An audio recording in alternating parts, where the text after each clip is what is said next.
So we'll kind of roll right into it. So the first things I have are some definitions and terms here. So the first one being competent. So that means possessing the knowledge, experience, training to perform a specific duty. Competency is mentioned throughout the OH&S Act and regulations. It means you can carry out a task successfully with little to no supervision. The next definition that comes up a lot regarding training is a supervisor. So this means that any individual who's authorized by an employer to oversee or direct the work of an employer's workers. This definition is important because supervisors are usually the ones doing some sort of training or mentoring with someone who isn't quite competent. So employers do have a duty to ensure that supervisors are competent to perform their duties and oversee and direct the work of others. And they need to make sure that the people that are working under them are safe. Another important definition is train. So this means to give information and explanation and require a practical demonstration that the worker has acquired that skill or knowledge. So it's not just about telling someone how to do something and then kind of walking away. It means to follow through on that training till the end. We often speak in training of the tell, show, do, review method to ensure that workers both have the opportunity to learn the information, but also practice with the guidance of a competent supervisor. And then qualified. So qualified means possessing a recognized degree, recognized certificate, or a recognized professional standing. This can range anywhere from a journeyman certification to a professional designation to a university degree. So a couple more before we keep going. Formal. So formal training includes training courses that are taken at recognized schools or associations. And it often includes certification following successful completion of the training.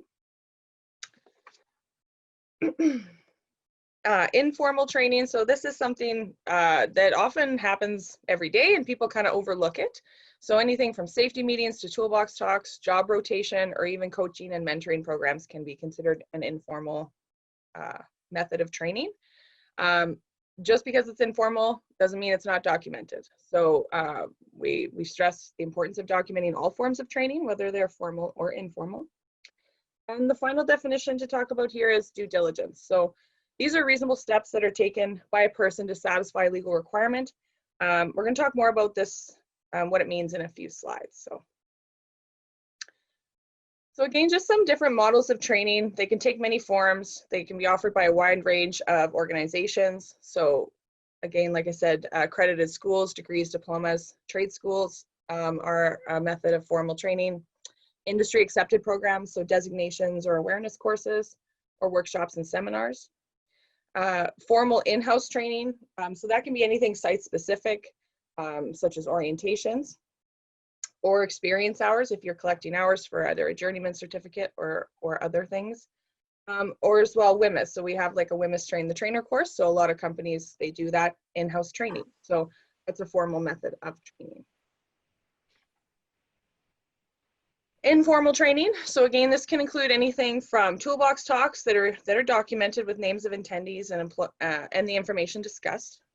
Safety meetings, these are just generally more formalized and usually have follow-up assigned to individuals. Coaching and mentoring, these training opportunities should be documented just like anything else. Mentoring programs often have detailed steps or roles that can be adjusted for the person in the role. Workshops and seminars, so depending on the program you're taking and seminars, they can be more or less formalized. You can still document it if it's not, if you don't get a certification at the end of that, you can still document that you were there and what you learned and things from it. Job rotation as well, so companies often use this to expose workers to different parts of the organization, make sure they understand how everything works. And it can as well be documented to include all aspects of the tasks. Just because it's informal doesn't mean it's any less important. Again, the key to success with this is to document every training occurrence. So going into due diligence and training. So again, due diligence, oh, look at that. I'm missing some stuff on my slide, but again, it's reasonable steps taken by a person in order to satisfy a legal requirement. So how does this apply to the workplace? We hear this term a lot. It often denotes steps you might take to protect yourself when making a big purchase, but due diligence is also a legal defense in proceedings. So it's often described as doing everything that is reasonably practicable to prevent an incident from occurring. Now, reasonably practicable, what does that mean? So practicable means it's performable, it's feasible, and it's possible given the current knowledge, technology, and invention. And reasonable is a standard of care that would be expected of an ordinary person, an ordinary, reasonable, prudent person in the same circumstances to avoid liability. So it's an objective standard, the term reasonable. So consideration isn't given to defendant's thought process or personal awareness of danger or to individual characteristics. It's a standard that takes into account both the practicalities of what an ordinary person would do and in legal proceedings, what a judge believes a person should do or what the legislation requires them to do. So we have a little excerpt here from the Saskatchewan OH&S Act. So this is section 3-81. The first part of it's a bit wordy, but the highlighted yellow part is the important part of that section. So the onus is on the accused to prove that training provided met the requirements of this part and the regulations made pursuant to this part. So basically, following the due diligence is the onus will be on the employer to ensure that their workers were sufficiently trained, that the training included all the information that they needed. So it's important to note that you can't, just send somebody for training and kind of leave it at that, that it's, you have to make sure that it's going to be sufficient for what they need to do. So training responsibilities. So just a couple basic ones with employers and supervisors. So employers, they are required to provide the necessary training to protect their workers' health and safety. They have to provide competent supervision, and as well, the Act requires them to review training as necessary. And through the Act, there is a lot of specific training that needs to be reviewed regularly. Supervisors, they need to ensure the health and safety of anyone under their direction. So we talked about that earlier with the definitions.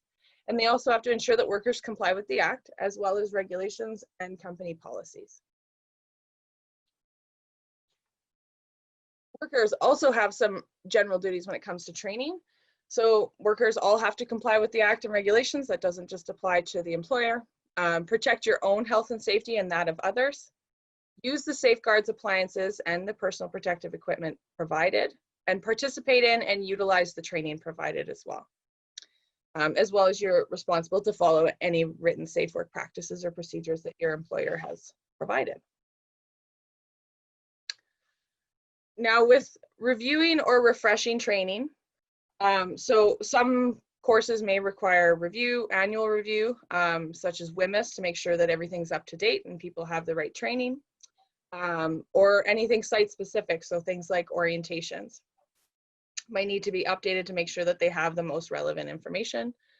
Any updated or changed information in the program, as well as paying attention to courses that don't expire. Oftentimes people take a course that doesn't expire and then they never kind of discuss that information again. So if you took a course and it's not something that you do regularly, don't just assume a course you took 5 years ago is going to be sufficient. You might want to refresh your employees and make sure that they have the most relevant information.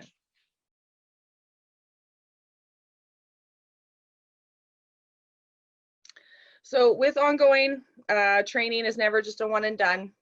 Most people don't retain information that they've only been heard or shown once, so it's important to review and refresh where necessary, and not to overlook the value of repetition, so that what is expected becomes second nature. So again, the legislation actually requires that when a worker moves from one site to another, that they receive training in that site. So site orientations should be reviewed regularly. Emergency drills are another part of the Act that's required. So making sure that you carry out practices and people are trained in what to do in the event of emergencies. First aid as well is another legislative requirement. So depending on the size of your workplace, the location, it'll tell, the Act and the regulations will tell you specifically what you need to have in place and what sort of training that your employees need to have. Any updated safe work practices or safe job procedures.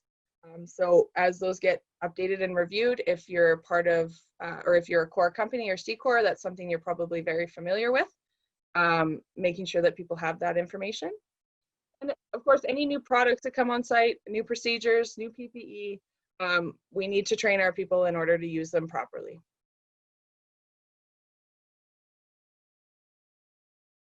Okay, and then training records. So when it comes to training records, they must be kept and they must be readily available if necessary. So one of the reasons we launched this e-passport is to make it easier for you to pull up those training records. I know I've heard a million stories probably about how those passports grow legs and walk away and people don't ever see them again. So you do have to have that training readily available. And there's certain requirements in the Act that actually specify certain training records be kept for an extended period of time. And those records include respiratory protective devices, so fit testing, as well as hearing conservation plans. So if you're training people, you're doing medical tests to see where they're at, and if they've, had hearing damage, things like that, all those records should be kept according to the legislation. So with the e-passport launching today, some of the things that, or some of our members rather, can take courses or have taken courses from sister associations or from other organizations. We do accept certain outsourced training. So some examples of that are St. John's Ambulance First Aid, the CODC Rights and Responsibilities, NFORM's H2S Alive, Danatech's Transportation of Dangerous Goods, or any of our associations we have reciprocity with. So like heavy construction, or if you took some of your training in the Alberta Construction Safety Association, we will accept some of their training. So if you have outsourced training and you want it to be part of your SCSA e-passport, all you have to do is contact us and submit documentation of that training. And if it's an approved training vendor, we will add it to your training records, and then that will pop up when you open up your e-passport as well.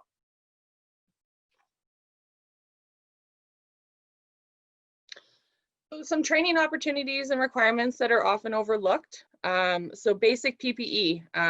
It's quite common that workers may never actually have like a formalized time to go over use, care, and maintenance of personal protective equipment.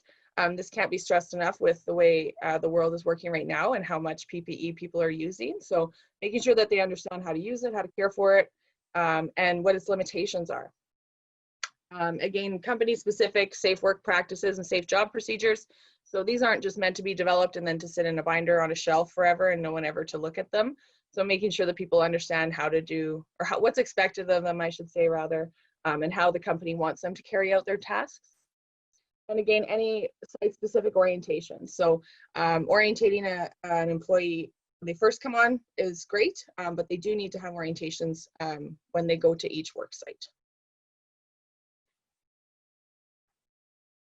So there's some legislation specific. So certain skills have specific training requirements in Saskatchewan. So powered mobile equipment, asbestos, first aid, and exposure control plans all have specific training requirements that are listed in the Act. So if you work around any of those things or you need any of those things, it's good to be familiar with what the Act says you need to have with those specific skills.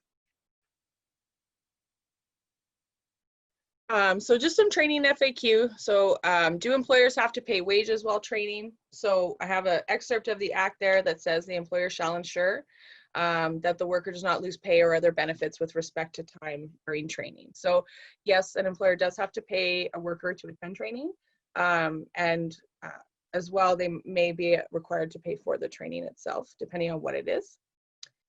And what specifically do we have to train workers in? So this is a really general question, and Section 19.1 kind of goes over that. So an employer shall ensure that a worker is trained in all matters that are necessary to protect the health and safety of that worker. That's really vague for a reason. Employers have to prove due diligence. They have to prove that their worker knew what they were doing, that they had everything that they needed to carry out the job safely. So if you're asking them to do it, they likely need to be trained in it. And make our workers read our policies and procedures. Is that good enough? And the answer is no. So training requires a practical demonstration to ensure knowledge was also gained. So this is going to come in the form of due diligence, right? If you send your workers home with your policy manual and you expect them to read it front to back and bring it back the next day, likely if something happens, that's not really going to be a great defense for you. So the fact that training does require that practical demonstration to ensure that they gain that knowledge is very important. It's not just about read, sign here, and off you go. And so just to kind of wrap it up and bring it all back to what we're doing right now in the world. So just regarding COVID-19 rather, some training and prevention. So what legislation applies? So when it comes to this global pandemic we're in, the federal or provincial public health orders are one of the things you want to follow first off. So these include anything like travel restrictions, quarantine orders, and the physical distancing measures that we're using right now. And with COVID-19, generally with the workplace, you're going to default to the Saskatchewan OH&S Act and regulations.